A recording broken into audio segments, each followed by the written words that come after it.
Assalamualaikum yo semuanya, kembali lagi dengan Bang Jeb. Karena Bang Jeb nggak akan banyak basa-basi, Bang Jeb saranin tonton dulu episode sebelumnya biar nggak gagal paham dengan alur dongengnya, oke? Kalau begitu kita langsung saja dah ke dongengnya. Check it out.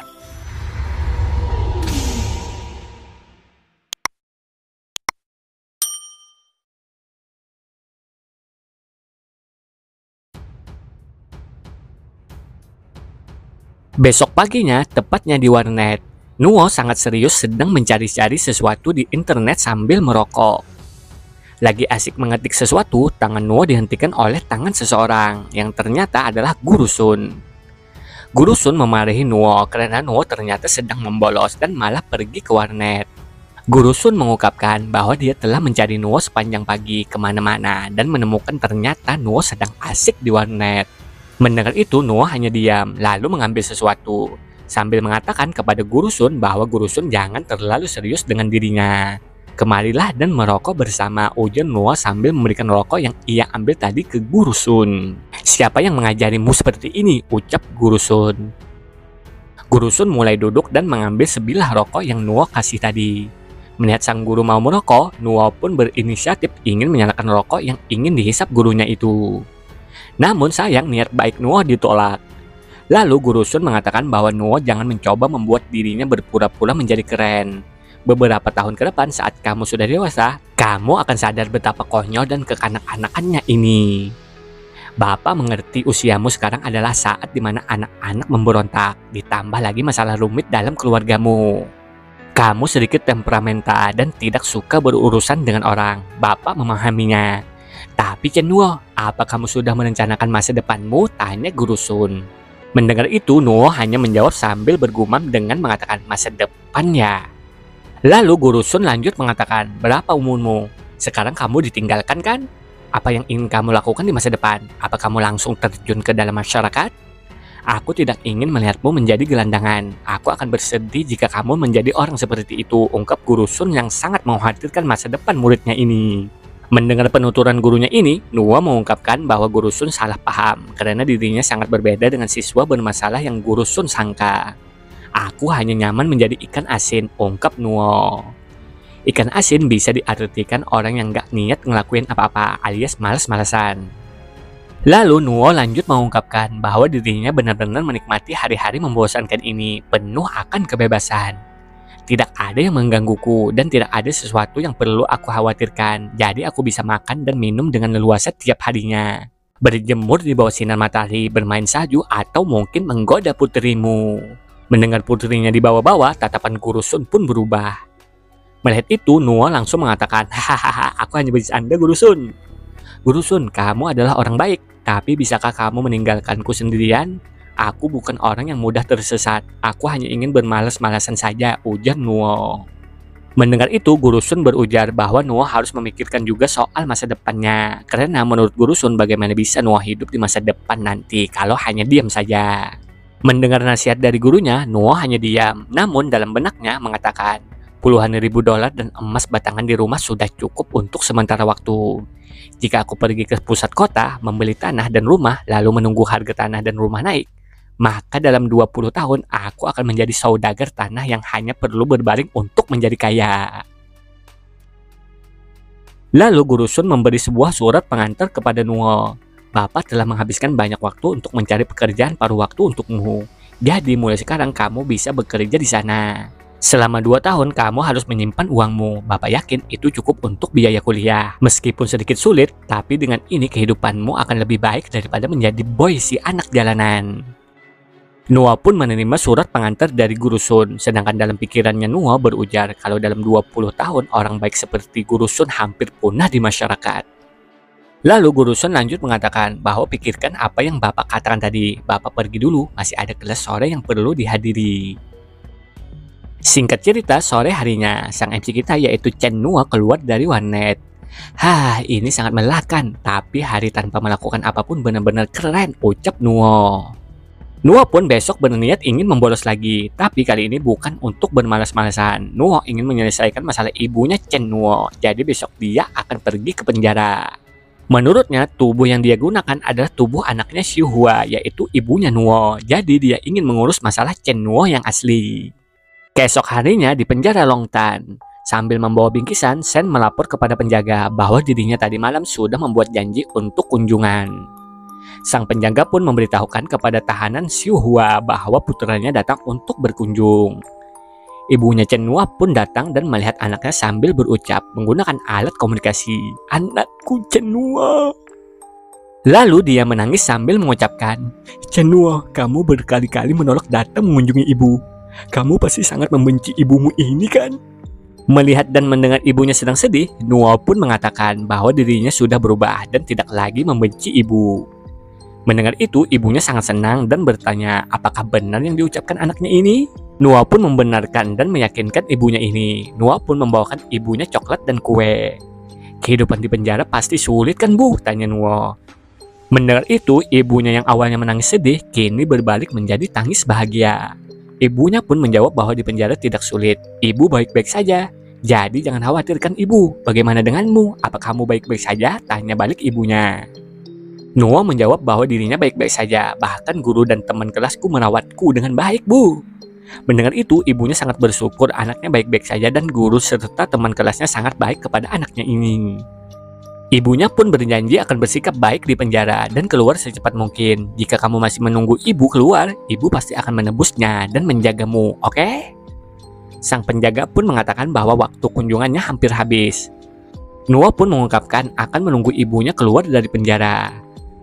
Setelah itu, ibunya meminta sesuatu kepada Nuo, walau menurut ibunya permintaan ini tidak sepantasnya dia minta kepada anaknya yang telah dia abaikan di masa lalu. Namun, ibunya Nuo tidak mempunyai orang yang dipercaya selain anaknya ini. Ibunya pun mengungkapkan bahwa Nuo mempunyai adik tiri, jadi ibunya meminta Nuo agar menemui adik tirinya itu. Ibunya pun menjelaskan bahwa adiknya itu adik perempuan berusia 5 tahun. Ibunya Nuo sangat khawatir dan seringkali mengalami mimpi buruk mengenai adiknya Nuo itu. Jika tidak ada masalah, ibunya meminta Nuo menemui adiknya. Namun jika Nuo tidak mau, ibunya pun tidak bisa berbuat banyak karena semua itu adalah salahnya. Sambil menangis sejadi-jadinya. Mendengar itu, Nuo berpikir dan tak menyangka bahwa dirinya punya adik perempuan. Karena Nuo ini adalah anak yang berbakti kepada orang tua, Nuo pun berjanji kepada ibunya akan menemui adiknya itu. Singkat cerita, Nuo bersama petugas Liu dari Asosiasi Federasi Wanita setempat ingin mengunjungi adiknya. Nuo mengatakan kepada petugas Liu bahwa dirinya ingin membeli sesuatu sebelum berkunjung. Petugas Liu yang melihat pun berpikir anak ini mempunyai akhlak yang baik dan pemikirannya sangat dewasa.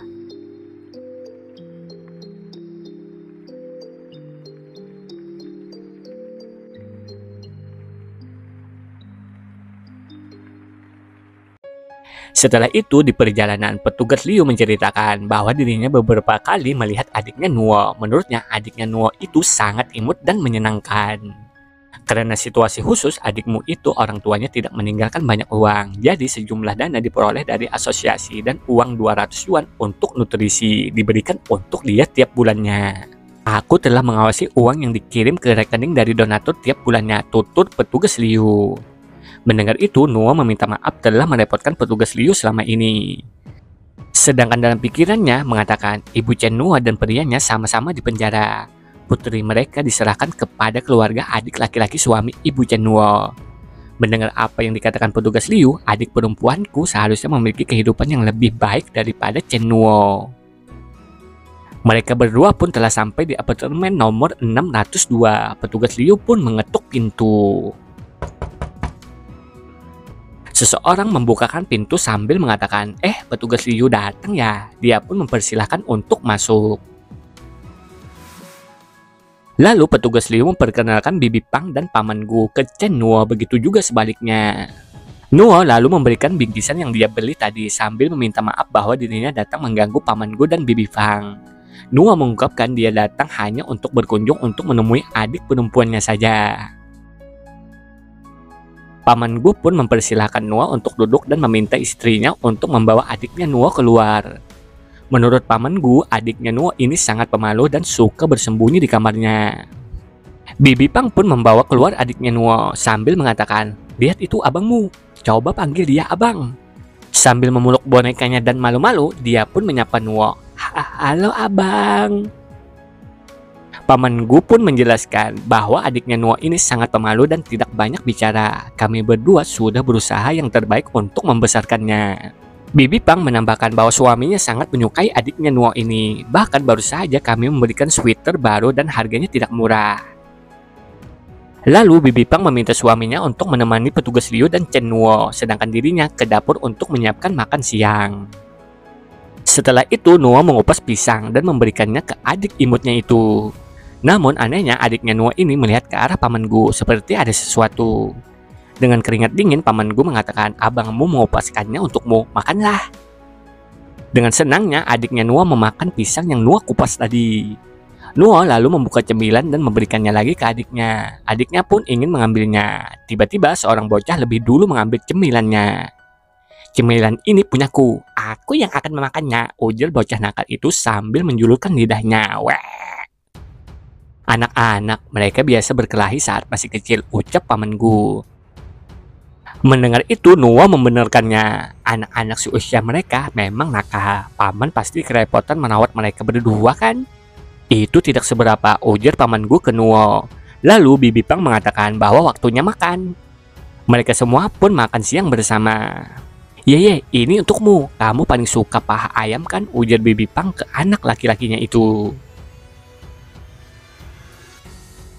Setelah makan siang, petugas Liu mengatakan adiknya Nuo ini benar-benar malang. Di usianya, dia memiliki orang tua yang mempunyai skandal. Tapi untunglah sekarang dia baik-baik saja. Chen Nuo, jangan khawatir. Kami Federasi Wanita akan menindaklanjuti kehidupannya dan tidak membiarkan dia menderita. Nuo yang mendengar pun sangat berterima kasih. Lalu petugas Liu meminta izin untuk pamit karena masih banyak tugas yang dia harus tangani. Melihat petugas Liu pergi, pikir Nuo yang merasa janggal dengan Paman Gu dan Bibi Pang. Nuo pun bergumam, meskipun petugas Liu antusias, tapi dia masih muda dan belum berpengalaman. Dia masih belum melihat banyak hal menakutkan di balik layar. Nuo pun menganalisa bahwa ada banyak cucian di balkon, tapi tidak ada satupun terlihat pakaian seorang gadis kecil. Pasti dia tidak mempunyai banyak pakaian karena membutuhkan uang banyak untuk membelikannya. Mengenai sweater di tubuh adiknya, menurut Nuo terlihat bersih, tapi bagian sikunya terlihat diperbaiki dan masih banyak benang yang terurai. Modelnya pun tidak terlihat seperti sweater seorang gadis. Ini pasti dibuat dengan pakaian bekas. Lalu untuk anak umur 5 tahun, makannya terlalu lahap, sampai-sampai tidak ada satupun nasi yang tersisa di piringnya. Bahkan tulang dagingnya terlihat sangat bersih, sudah jelas jika makannya tidak teratur. Hehehe, subsidi 200 yuan benar-benar terlihat menggiurkan bukan? Tidak heran ibunya Chen Nuo terlihat sangat khawatir dan memintaku untuk menjenguknya. Aku telah mengambil tubuhmu, jadi aku akan menyelesaikan masalahmu, bahkan masalah keluarga sekalipun. Singkat cerita, Nuo berkunjung lagi ke tempat adiknya. Nuo pun melihat dengan mata tajamnya bahwa adiknya sedang dipukul dengan rotan oleh Bibi Pang. Bibi Pang berteriak, berhentilah menangis, tutup mulutmu, ujarnya ke adik Nuo. Gadis tidak berguna, mencuci saja tidak bisa, dan sekarang kau malah memecahkan piring. Katakan padaku, kau melakukannya dengan sengaja kan?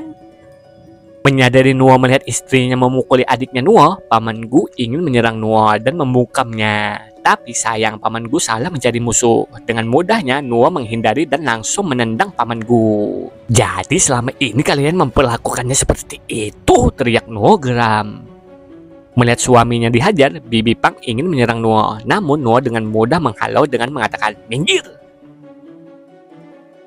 Nuo pun lalu menyeret Paman Gu entah kemana. Apa yang ingin kau lakukan? Ucap Paman Gu. Tiba-tiba seorang nenek berucap, lepaskan anakku, sambil memukul-mukul Nuo. Nuo hanya diam tak membalas.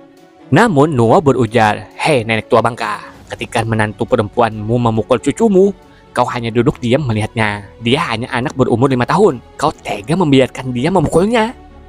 Sang nenek pun mengungkapkan bahwa ibunya Nuo dan adiknya adalah seorang pembunuh. Ibumu menikahi anakku dan adikmu lahir. Kemudian anakku malah masuk penjara. Semua keluargamu adalah pembunuh. Oh, aku mengerti. Ternyata kalian memang kotoran binatang ya, tantang Nuo ke nenek tua bangka. Lalu tanpa banyak basa-basi, Nuo menyeret Paman Gu lagi dan ingin melemparkannya dari atas gedung. Paman Gu pun berteriak dengan sangat keras. Hehehe, jangan berteriak. Jika kau tidak berhenti, aku akan melepaskanmu, ancam Nuo. Dan untuk kalian, jangan ke sini. Jika kalian melanjutkannya, aku akan melepaskannya juga. Melihat anaknya dianiaya, sang nenek ingin menghampiri Nuo, tapi dicegah Bibi Pang. Chen Nuo, tolong jangan sakiti suamiku. Jika kamu ingin mengatakan sesuatu, katakan saja dengan baik-baik, ujar Bibi Pang. Mendengar itu, Nuo hanya tersenyum sambil berkata, akhirnya aku berbicara dengan manusia. Lalu Nuo menarik Paman Gu dan melemparkannya ke dalam. Sang nenek sangat khawatir dengan anaknya itu dan mengatakan kepada Nuo, brengsek, kau memang tidak pernah diajari sopan santun oleh orang tuamu ya, matilah. Bibi Pang pun menambahkan bahwa Nuo bakal mati karena sudah melanggar hukum. Dia akan memanggil polisi dan menangkap Nuo. Sedangkan Paman Gu menyadari Chen Nuo ini orangnya bukan sembarangan dan memerintahkan ibu dan istrinya untuk diam. Kalian berdua mencoba membunuhku, ha? Ujarnya. Chen Nuo, tolong jangan marah, katakan apapun yang kau inginkan. Mendengar itu, Nuo merasa keadaan saat ini akan sedikit lebih menarik. Nuo pun lalu mengambil sebuah pisau di dapur. Melihat itu, mereka semua panik. Sang nenek tua bangka mengatakan, bunuh saja dirinya dan lepaskan mereka. Nuo hanya tersenyum, lalu meletakkan pisaunya sambil mengungkapkan bahwa mereka semua jangan khawatir, aku tidak akan menggerakkan pisaunya, setidaknya tidak hari ini. Jika kalian tidak ingin melihat darah, katakan semuanya dengan jujur. Mendengar itu, Bibi Pang langsung mengatakan, jika kau melakukannya, kau jelas akan dipenjara. Apa kau tidak takut dengan konsekuensinya? Aku tidak takut. Hari ini aku tidak melakukan apapun. Bahkan jika polisi datang, mereka hanya akan menceramahi dan mendidikku. Ketika aku keluar, coba tebak, apakah aku akan datang kepada kalian? Ucap Nuo dengan senyum. Lalu Nuo lanjut mengatakan, aku tidak perlu khawatir dan aku bisa saja datang ke rumahmu dengan pisau. Paman Gu, coba tebak, apakah aku berani melakukannya? Bagaimana jika kita bertaruh? Bibi Pang pun terlihat sangat marah, namun Paman Gu berujar, jika kamu tidak ingin kita terbunuh, maka diamlah. Dengan gemetaran, Paman Gu mulai berdiri dan membujuk Nuo agar tidak melampiaskan amarahnya seperti ini, karena kami sudah merawat adikmu. Mendengar itu, Nuo langsung berujar bahwa Paman Gu jangan mengatakan omong kosong. Jadi singkat saja, aku akan membawa adikku pergi. Kami adalah pengasuhnya, ucap Bibi Pang. Bukankah kalian melakukannya demi 200 yuan per bulan dan juga demi tunjangan yang ditinggalkan orang tuanya, ungkap Nuo. Paman Gu dan Bibi Pang yang mendengar pun tak bisa berkata-kata lagi. Nuo pun lanjut mengungkapkan bahwa mereka tenang saja, aku tidak menginginkannya, simpan saja tunjangannya. Kalian bisa terus mengambil sumbangannya di masa depan. Kalian masih dalam nama pengasuh, tetapi anak itu aku akan mengambilnya. Tapi sepertinya Paman Gu masih tidak ingin menyerahkan adiknya Nuo. Tanpa pikir panjang, Nuo langsung menendang lutut Paman Gu dengan kerasnya. Paman Gu pun sangat kesakitan. Dengar, aku tidak meminta negosiasi. Aku hanya meminta adikku, ujar Nuo ke Paman Gu. Tapi kalau kalian tidak setuju, tentu saja kalian akan mendapatkan konsekuensi jika tidak menyetujuinya, lanjut Nuo dengan santainya. Putramu baru berumur 7 tahun kan? Tanya Nuo. Mendengar pertanyaan Nuo, Bibi Pang sangat terkejut dan langsung mengatakan bahwa bawa saja pergi adikmu itu dan jangan datang lagi ke sini. Oke, aku akan membawanya pergi dan lebih baik kita tidak saling ikut campur, ujar Nuo. Nuo lalu menghampiri adiknya yang tengah ketakutan di pojok dinding rumah. Nuo lalu berbicara dengan adiknya dengan sangat lembut. Kamu mungkin tidak mengerti, aku adalah abangmu. Kita mempunyai ibu yang sama. Apa kamu mau ikut denganku? Kamu bisa makan apapun yang kamu mau dan tidak akan ada yang memukulmu. Mendengar itu, adiknya Nuo pun berucap bahwa dia pastinya tidak akan nakal. Jadi abang Nuo jangan pukul aku ya. Setuju, mulai hari ini panggil aku abang, oke? Oke abang. Lalu Nuo menanyakan kepada adiknya tentang namanya. Adiknya pun menjawab bahwa namanya adalah Gu Xiaoye. Mendengar itu, Nuo berucap, tidak ada yang baik dari keluarga Gu ini. Ikuti aku dan nama keluargamu akan diganti menjadi Chen. Di masa depan namamu adalah Chen Xiaoye. Setelah kejadian itu, Nuo mau membawa adiknya pulang ke rumahnya. Terlihat Nuo banyak sekali membeli sesuatu, sedangkan adiknya sudah memakai pakaian baru sambil memakan sesuatu. Sesampainya di depan pintu rumah, ternyata Ken Nuo tengah ditunggu Keke.